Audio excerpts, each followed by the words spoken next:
Greetings to the examiners and viewers that are watching this video. Today, I will talk about my final year project titled Controllable Superflash in Electromagnetically Induced Transparency EIT medium. The main objective of this project is to study the behavior of the coherent superflash in a 3-level electromagnetically induced transparency EIT medium. This is done by simulating and analyzing the detuning spectrum of the coherent superflash. Firstly, let's understand what is meant by coherent superflash. Coherent superflash is a transient phenomenon where the peak transmitted intensity is higher than the incident intensity. Superflash can be observed when an ultrafast incident field, for example an amplitude-modulated square pulse, is incident on a 2-level medium. Superflash occurs at the falling edge of the square pulse when the incident field is abruptly turned off, as can be seen in figure at lower right. Previously, superflash studies were done in a 2-level medium, but in this project, we studied the superflash in a 3-level medium as shown in the top right figure. This type of medium adds a new coupling level, which is the level labeled 2 in this figure. 3-level medium was chosen to exploit the EIT effect. EIT enables the medium to become nearly 100% transparent near resonance, which is not the case in a 2-level medium. So in this project, we explored the behavior of superflash in this new 3-level medium with the EIT effect. Before going further, let's try to understand how superflash is formed. The transmitted field ET is the sum of the incident field E0 and the forward scattered field ES. The forward scattered field is the field radiated by the dipoles in the forward direction when it is perturbed by an external field. Superflash is the forward scattered field measured in the transient regime immediately after the incident field is turned off. From previous research, it is known that the superflash field's magnitude is limited to 2 times the incident field's magnitude, as shown in the figure in lower right. This is because of energy conservation. As shown in the equation here, it basically imposes the condition that the transmitted intensity must be equal to or smaller than the incident intensity. Next, we move on to its detuning spectrum, which is the main focus of this project. As shown here, the upper left figure is a figure of the superflash detuning spectrum in a 2-level medium. Each value in this plot is taken at the falling edge of the incident square pulse as shown in the lower left figure. While on the right is the same figures reproduced using the simulation code that was developed in this project. This code is utilized throughout this project to study the behavior of superflash in a 3-level EIT medium.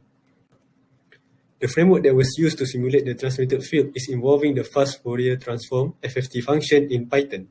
The simulation parameters implemented in this project are shown here. The main difference for this setup compared to the usual 2-level setup is the addition of an incident coupling laser with Rabi frequency omega c. This Rabi frequency is related to the interaction between the dipoles in the medium and the coupling laser's electric field. This coupling laser acts as the switch to enable or disable the EIT effect. As shown in the lower right figure, the incident probe pulse is the blue-colored pulse, while the incident coupling laser is the red-colored laser, both incident on the medium. Using the simulation code developed in this project, the superflash detuning spectrum are plotted here. The left figure is the plot for 3-level EIT medium when the coupling laser is turned off, effectively turning the 3-level system into a 2-level system. The figure on the right is the plot for a 3-level medium when the coupling laser is turned on, with a Rabi frequency of 4.2 times gamma 13, where gamma 13 is half of the line width of the excited state of the atom. Next, we increase the Rabi frequency of the coupling laser by 2 times and 4 times the original value. The plot for this is shown in C and D here. We can also see an example of the temporal profile of the transmitted intensity that corresponds correctly with figure A here.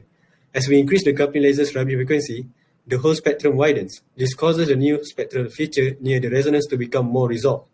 In addition to that, the detuning value for the peak points, we call it the maximal detuning, both near resonance and at the wing of the plot also increase as the Rabi frequency is increased.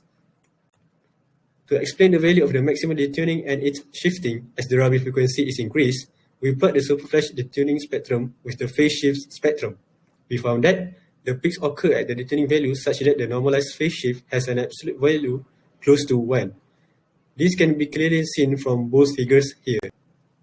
The same behavior can also be seen in both figures here with an increased Rabi frequency of 8.4 gamma 13 and 16.8 gamma 13.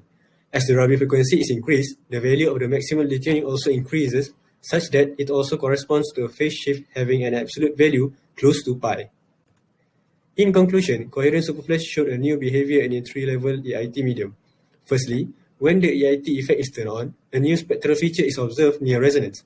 This new spectral feature has a peak value that is close to the peak value at the wing of the detuning spectrum.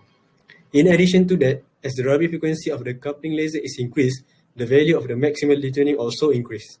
So, using a 3-level EIT medium, we can develop a superflash system that has tunable maximal detuning through the control of the coupling laser's Rabi frequency. Displayed here is the reference for the figures included throughout this project. So, that's all from me, and thank you for listening.